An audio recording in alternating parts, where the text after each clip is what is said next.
Major Garrett.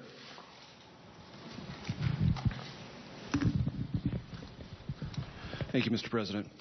As you well know, there are 4 Americans in Iran, 3 held on trumped-up charges, according to your administration, and 1 whereabouts unknown. Can you tell the country, sir, why you are content with all the fanfare around this deal to leave the conscience of this nation and the strength of this nation unaccounted for in relation to these 4 Americans? And last week, the chairman of the Joint Chiefs of Staff said under no circumstances should there be any relief for Iran in terms of ballistic missiles or conventional weapons. It is perceived that that was a last-minute capitulation in these negotiations. Many in the Pentagon feel you've left the chairman of the Joint Chiefs of Staff hung out to dry. Could you comment? I got to give you credit, Major, for how you craft those questions. For the notion that I'm content as I celebrate with American citizens languishing in Iranian jails?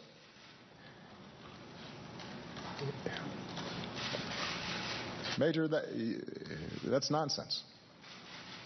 And you should know better. I've met with the families of some of those folks. Nobody's content. And our diplomats and our teams are working diligently to get them out. Now, if the question is why we did not tie the negotiations to their release, think about the logic that that creates.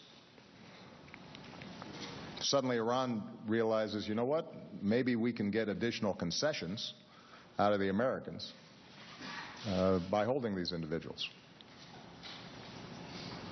It makes it much more difficult for us to walk away if Iran somehow thinks that a nuclear deal is dependent in some fashion on the nuclear deal. And by the way, if we had walked away from the nuclear deal, we'd still be pushing them just as hard to get these folks out.